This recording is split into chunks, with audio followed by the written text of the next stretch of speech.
So, my oldest kid's finished high school, done his VCE. Oh, good on him. That's a big... The day you walk away from the school for the last time, you never forget that. No, you don't. And I was tutoring him and stuff, so God knows how he'll go. But he was playing computer games the other day, and I said, so you're going to get a job now? And he's like, oh, Dad, my job hasn't been invented yet.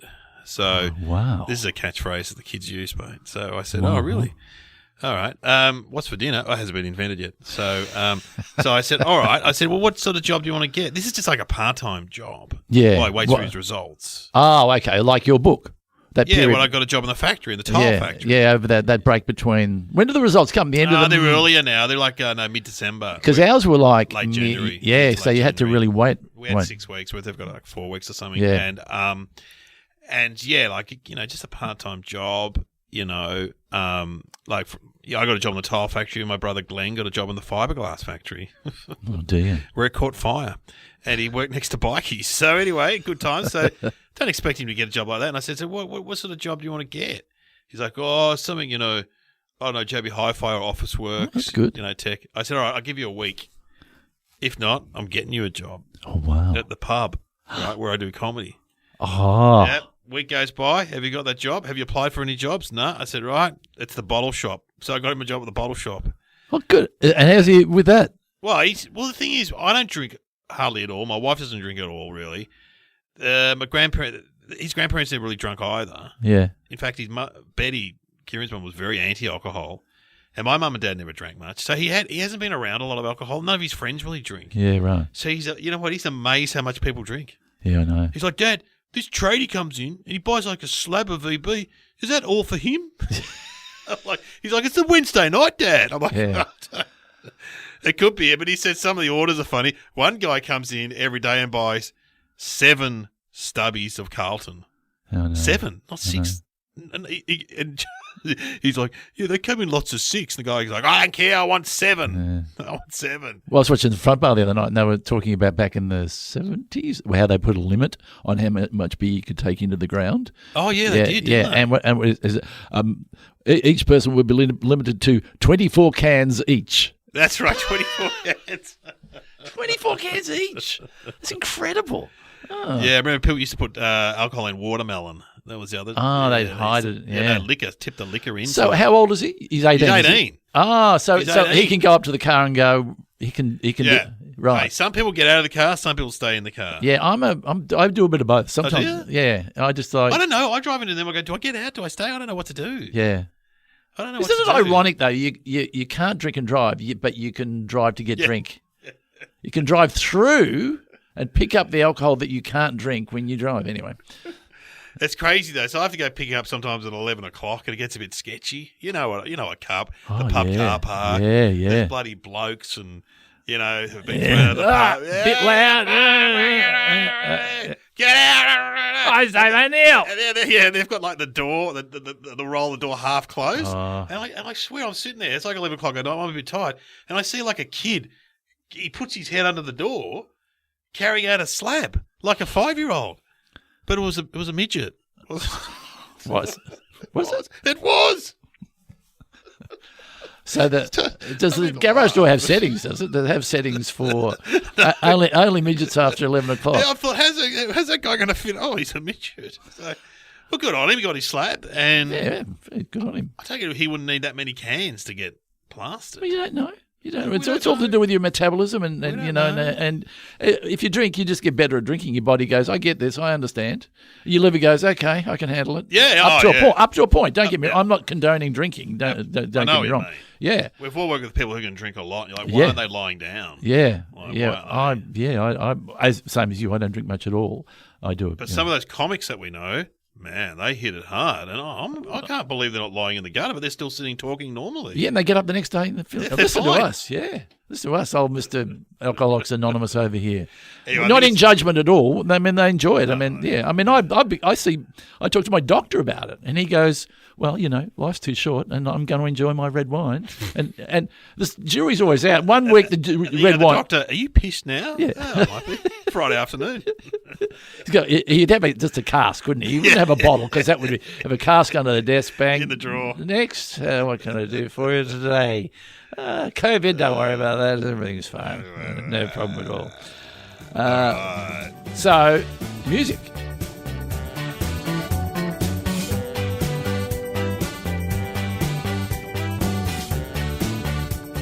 Hello and welcome to Somehow Related. Now please welcome your hosts Glenn Robbins and Dave O'Neill.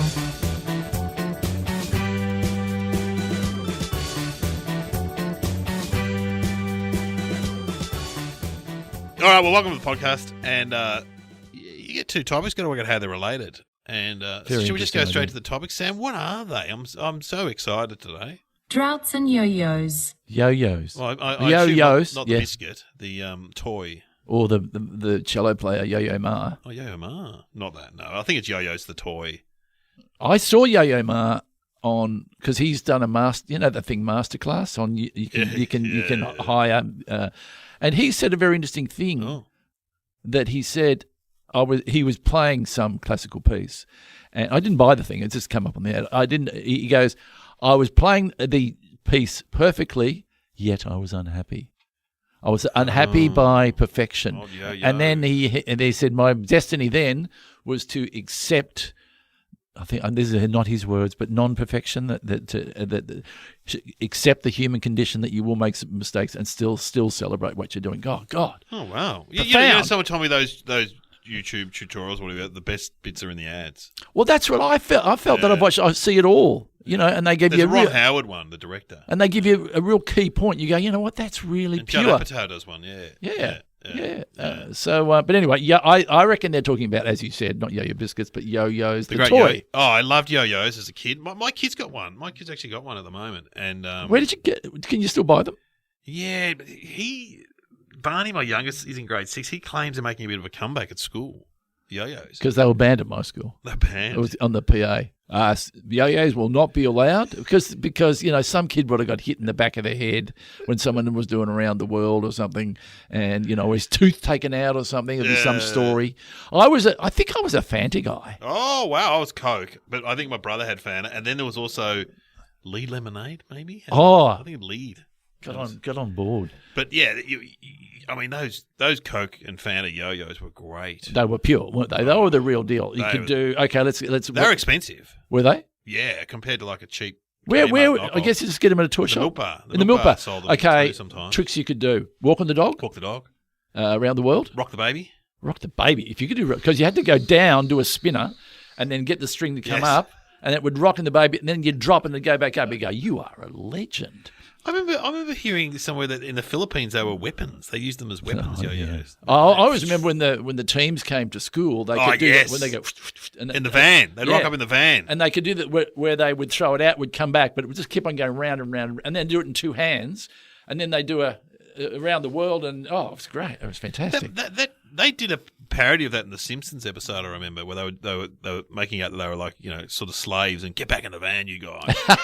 Kind of, but that must have been like a big promotion for Coke, having those guys. Of course, because they probably had the shirts on and the whole thing, and it was always so cool. What do you want to be when you grow up? I want to be one of those yo-yo guys, But how far back would it go? Do you reckon? Yo-yos, I assume it's a Victorian era kind of thing. Yeah, that's what I would have thought. Made of wood or something, and it's kind of like a. And in the 30s or 40s or 50s, it became plastic, I assume. And then Coke, I don't know how Coke got on board, but it's a bit of a genius marketing move, isn't it, to associate yourself with a toy that becomes a phenomenon? But I guess when you think about it, it's not, I guess it's a pastime, isn't it? It's something to do with your hands. Yeah. To stand to have a conversation. It's like having a cigarette or something. It's like, it's like a passive kind of toy with a little bit of activity, isn't it? I suppose. And throw it in your pocket. Yeah. Portable. It's there with you all the time. Also, like line dancing, which you did the other week, you can do it by yourself. Yeah. Whereas a frisbee, you can't really. What are the other ones? Hula hoops. You could do a hula hoop by yourself. Yeah, hula hoops were banned at our school too because of the staple. The staple. Oh, yes. Once a girl would be doing around the neck, back and forth, and get her neck cut, and they go, hula hoops have been banned along with yo-yos. Anyone found with a hula hoop will be, have to take time off school and go home. I just remember yo-yos being a big deal and really wanting a Fanta one. And then I remember a couple of years ago I saw one, I bought it. and I think the kids still use it, like in a an antique shop. It was it would have been like the original Coca-Cola. Yeah, I think if you saw one, if we had one here now, there would be a big rush of nostalgia. You would see that and would fit into your hand just right. With red writing. With and the way it came whacked back into your hand, it just felt good. How annoying was it though when you did it and it didn't come back up? You have to. It's embarrassing, especially if you were going for a trick. Watch this. Hang on, I'll do it again. Around the world. What were the other great things at school? There was elastics. Remember the girls with elastics? Yes. And skipping. Skipping. I used to do stand-up about that. Yeah. Elastics. Can I get in? Can I get in? Yeah. 1, 2. Little Miss Pink fell down the sink. That was double Dutch. Yeah. And then they have two ropes. Two. Oh, fantastic. And the elastics, I used to do a joke about it that, you give one of those girls a fright and the elastic would take up and fire her out of the school because they do patterns and stuff, wouldn't they? Yeah. I can't remember hula hoops at my school. I reckon that was a bit before my time. Oh. But they still have things these days where, like at primary school, they have these fads, and you see them. They sell them in loom bands, or these like rubber bands you put around your wrist to make patterns and stuff. They were big for a while. There was a spinning thing of there were these the spinning thing. Yeah, I can't remember what they're called, but they were big for a while. Yeah. My son had some of them, and then there, of course, were the swap cards. Pokemon. Yeah. Pokemon cards. Yeah. I used to do a joke about that. Because you used to get Pokemon cards in corn chip packets, and I used to say, God, I bought a packet of corn chips the other night. I got a really tough one. You get a really tough corn chip and you chew, and the next day you find a Pokemon card in your poo. Then you try and give it to the kid next door. I got that one. Scratch and smell. Bang! I've been Dave O'Neill. Thanks very much. Don't forget to tip the waiters. Okay, is that enough about Yeah, I think so. Drought's a terrible thing, but there's a drought. I think the drought's officially broken in Victoria. The amount of rain that we've had over New South Wales. I mean, people will correct us, but the drought was going on for years because of I think it's El Nino caused the drought. El Nino is the southern and La Nina is the northern, I think. And it's Spanish, isn't it? I think El Nino is boy and La Nina is girl, I think. So when they say on the news, they should say it in an accent. El Nino. El Nino. Yeah, and I think it was the Millennium Drought. Oh. Which is kind of like, and I think it ended around 17, 18 or something. But see, with climate change, you get drought, now you get floods. I know. I was reading this is how I get all my information, Glenn. On Twitter, a female farmer was saying, we've had drought, now we've got floods. And it was like New South Wales. Yeah. New South Wales went through such a hard time with that drought. Oh. But it's watching the rain going through there at the moment and has done over the past few months. I've been watching, interesting, in Victoria, that this is really interesting. Get your pens out for this. Here we go. The dam levels. Oh, yeah. Remember they were a big thing for, 10, 20 years ago? Yeah, dam levels. Are they up? Were running exactly the same as the vaccination levels. Oh. Who was going to get to 90% first? And I think, with vaccination, in Victoria, I'm talking about. Alone, yeah. There you go. It has just clocked over 90%, and the dams in Victoria are 90%. That's a conspiracy theory right there. Oh, is it? The government organising that. Right. They're putting water in it. Yeah. Oh, they're fixing it. It's all fixed. It's all fixed, man. It's some Freemasons. So, World Order. What was the poem? The drought. No, about sunburnt country. I love a sunburnt country, a land of sleeping plains, of rugged mountain ranges, of droughts. Oh yeah, and flooding rains. I love her far horizons. I love her dual seas, the beauty and the terror of the wide brown land for me. Wow. I could see you in an arena spectacular where you come out as Russell Coy with the hat on and and a big. But you'd have to stuff up that poem. Yeah. There was a man from Nantucket. Was an old man from Leeds who rashly swallowed a packet of seeds. In a week his poor ass was covered in grass and he couldn't sit down for the weeds. Oh, my God, I can't believe I still remember that. 1-1 was a racehorse, 2-2 was 1-2. 1-1 a race, 2-2, 1-1-2. Oh, yeah. Gee. Good start. Good times. I got more. I got others. Hey, don't walk away.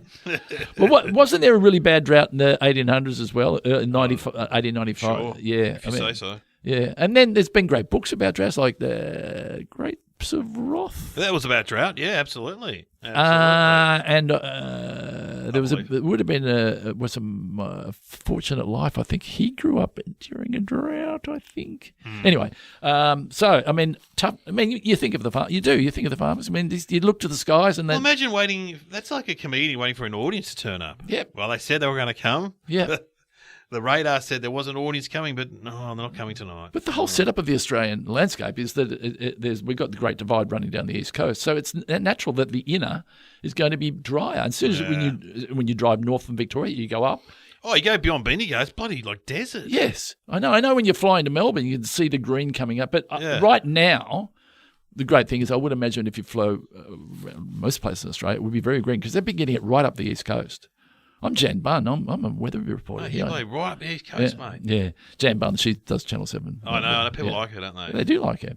Yeah. Good on her. She's actually a meteorologist. Well, the real deal. Yeah.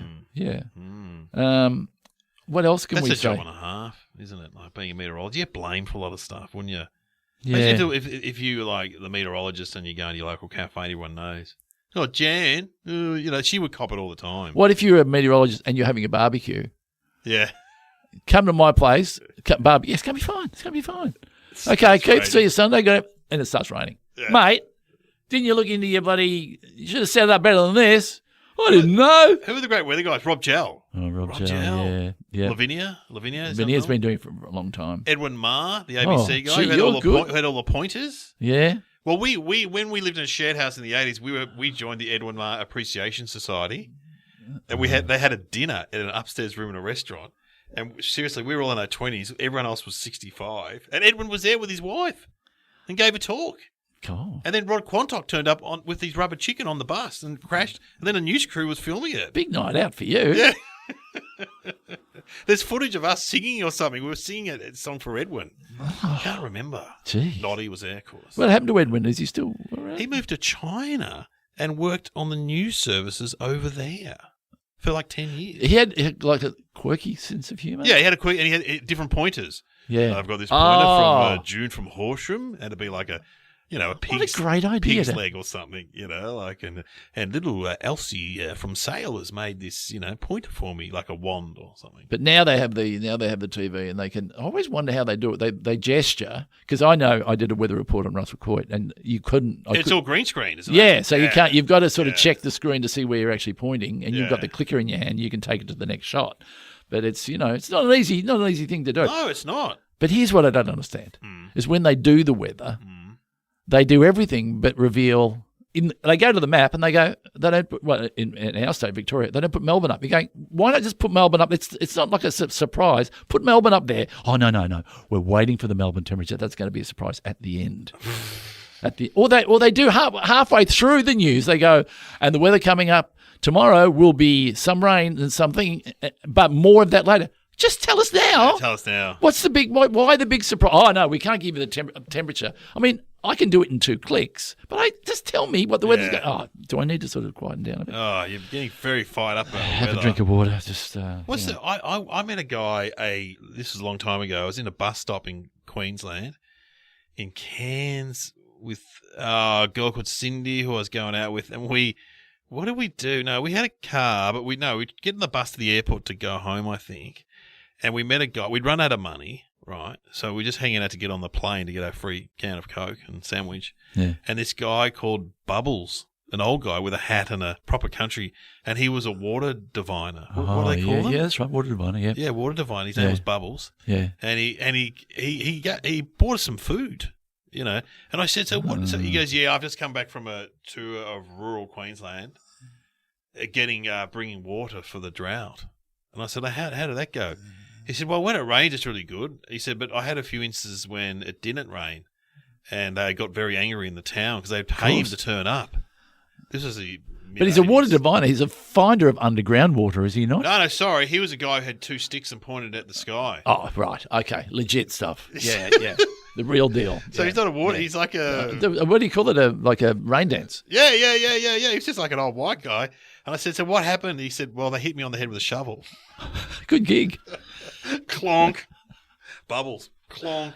Bubbles. Bubbles. No, Raindrops. Sorry, Raindrops was his name. Raindrops. Bubbles. Raindrops keep falling on my head. That's a much better name than Bubbles. Is Bubbles. the monkey from Michael Jackson's house. What am I talking? Yeah, sorry, his name was Raindrops. They call me Raindrops. Gee, well, he was on the bus, so he's doing okay. But he bought us some food. Well, that's good too. But yeah, he got hit on the head with a shovel when Raindrops didn't turn up for Raindrops. I guess that's that's not really telling me you did a good job. But anyway, so what do you think? We should have some thinking music, I suppose. What could we do? I don't know if there's any ads about yo-yos. Yeah, I can't remember yo-yos being advertised. I think they just took off. Songs about yo-yos? Drought. Yo-yo Ma, we could have a bit of cello. That'd be nice. Well, I mean, yo-yos. I mean, I'm interested in the why Coca-Cola got associated with yo-yos, because Coca-Cola were pretty crafty with their. Remember they associated with Santa Claus. The Coke was. Yeah, when you look at Santa Claus now, you have to remind yourself that it was completely a commercial invention, and it's just taken off. Went from St. Nicholas to like a more rounder commercial. kind of thing. Why don't we do a make believe? Okay, I'll be. I would have loved to have been there when the guy came in to pitch the idea of pairing Coke with yo-yos. All right. Well, you're going to be. You'd be like. I'll be the old guy, the CEO of Coca-Cola. And you know the recipe of Coke, do you? I know the recipe. You know the recipe. I can't travel in the plane with the other with the other ones. Yeah. So I'd be old. So I probably wouldn't know what yo-yos are. I'd be like 70, I reckon. All right. And I'll be like a traveling salesman. Yeah.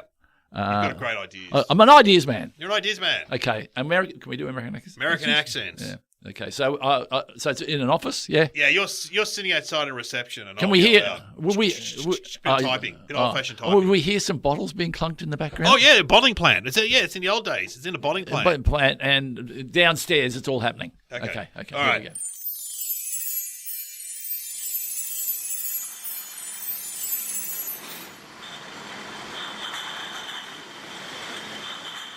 Okay, June, send in the next appointment. Good morning, sir. Mighty fine to meet you. And listen, young man, I'll stop you right there. I'm very busy here, in charge of the whole Coca-Cola operations here in the Midwest and also the South and the North of America, here in Atlanta, the home of Coke. Would you like a Coke? Oh, thank you very much. They're $1 each. Oh, well, okay. I'll just have that. Anyway, get to the point, young man. I'm busy. I'm running Coca-Cola here. Have I got an idea for you? Oh, here we go. I know you sell sody pop. Drink that the kids, the Coca-Cola the kids love. It originally had cocaine in it, and I got to say, I love that version. Anyway. Yeah, we don't talk about that anymore. Oh, okay, sure. Thanks for bringing it up. I have got for you a place for you to put your name, Coca-Cola brand, on a toy. Are we talking like a big billboard or trucks? Or... Well, no, not really. So a toy, like a toy car? No. Like a Barbie doll? No. Like Kaplunk, we get in bed with Kaplunk. Monopoly, a Coca-Cola version of Monopoly. No. Great ideas, but not as good as a yo-yo. A what? A yo-yo. What is it? What is that? Oh, look, I have one here. What you do, it's a bit of plastic, like two discs put together. Like a Frisbee. No, but two to put together. You put two Frisbees together. That's a small Frisbee you got in your hand. Stay with me. I wind the string around like this. I put it on my finger, and it goes down the string. Oh, and then flies off into the space. No! It comes back up into your hand. That's what it does. Oh, and the kids will love it. Will they? They will love it. So it can't fly through a window and smash anything? Well, if it came off the string, it could, but that's not the intention. The idea is that when kids have nothing to do, rather than doing something inappropriate with their time, they get the yo-yo out, they go down the string, they go up the string, and they do tricks. Okay, well, hang on. Just stand there and show me how it works. Go. Okay, here is... No, just do the normal thing. I just want to see it go. Oh, normal thing. Down it goes, and whoop, there it is back in my hand. Oh, string wound up again. It goes down the string, and then it goes up the string. Ain't that great? Isn't that something? It's a little bit boring. What happens when does it ever not come back up? Oh, I'll do a spinner. Watch this. And now I'm walking the dog. Look at that, walking the dog, and boom, back into my hand. I don't see a dog anywhere. Okay, round the world. Here I go. Oh, yeah. Here I go. Well, spin it, and around we go, and... Oh, man, you hit me on the nose! Sorry, that's not Is there some kind of violence? That is not part of the trick. I'm sorry, I apologize. Look, trust me, it's going to be big. It's going to work for you, my friend. I don't think so. Like, you got any other ideas? No, if you don't like that. I did have an idea. Yeah, go on. I'm busy here in the bottling You plant. take your Coca-Cola Yeah. and you do a product called Diet Coke. Now get out! We love our sugar here. Get out! What about Coke Zero? Get out! What? Oh, you're an idiot. They're great ideas. They're all great ideas. Ow! Take it to Pepsi.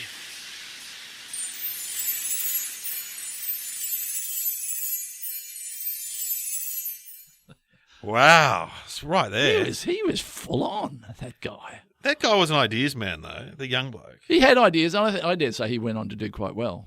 Oh, he's like Don Draper from Mad Men. Yeah. one of He those had the guys. spiel, had the look, had the tricks. But Had everything. yeah. Okay, Droughts and Yo-Yos. I reckon, I'm going to have a guess and say, I reckon Droughts and Yo-Yos had something to do with, they believe that yo-yos, maybe it was an ancient thing. They fixed droughts or something. like water divining. Yeah. Maybe Raindrops had a yo-yo. I can't remember him with a yo-yo. Poor old Raindrops. Because water divining is just two bits of wire, and when they cross, Yeah. So maybe it could be this: when it goes down, when it spins, that's where water is. If it stays down, I'm going to say something really Crazy. no, not in crazy. I'm going to say that they invented yo-yos, and they sold them, and all the money from the yo-yos went to people who were in drought and needed Drought relief. Yeah, a bit like a lottery. Say if you bought, Wow. yeah. So It's a nice idea. it's a nice idea, isn't it? Yeah. Okay, well, Sam, I don't know. What is the answer? In 1933, yo-yos were banned in Syria by the Prime Minister of the time. There was a drought and severe cold disastrously affecting a local cattle. Superstitious Muslims believe this to be divine punishment for the introduction of yo-yos. They claimed that while people were praying for the rain to come down from above, the yo-yo goes down, and before it reaches the ground it returns to the user's hand with a subtle type of the string. According to them, this supposedly angered the heavens and brought on drought as punishment. On the day they were banned, police paraded the streets and confiscated yo-yos from anyone and everyone they saw playing with them. The ban has since been lifted. Wow. Whoa. Confiscated them. You have been listening to Somehow Related with Glenn Robbins and Dave O'Neill.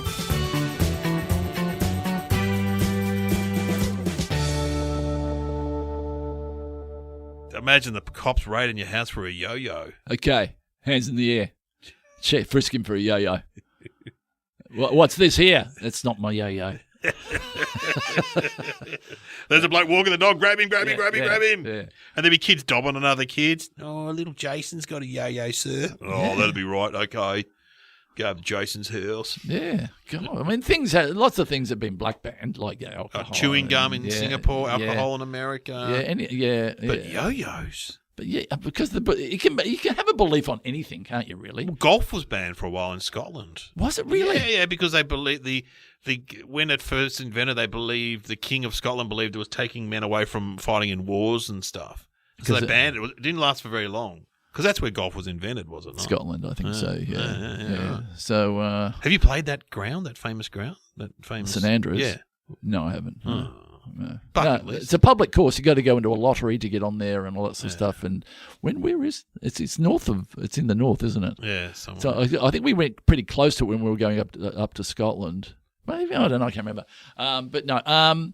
So if I wanted a yo-yo now, would I be able to go? I'd just go to a Toy shop. You know, they have ones that light up now. Yes. So are they Yes. creating their own energy, or is it like a battery in I there? think it's batteries, isn't it? And they go, spin, and then you turn the lights out, and I might be wrong. Maybe that's how we could power the nation in the future. Kids with yo-yos. a whole lot of kids with yo-yos could pump out a lot of energy, I reckon. Better than wind farms. Yeah, just in a big farm, not a big farm, like a yo-yo farm. A yo-yo farm. Yeah, like my son just finished high school. They can get all those kids. Get all those kids and just get in the cages. Yo-yos. In cages. What are you doing for money? I'm a caged yo-yo boy, and pay well. Not great. What do you do? I've got to spend the yo-yo all day because it creates energy for the world. It's Yeah, give them something back to the community. yeah. I like it.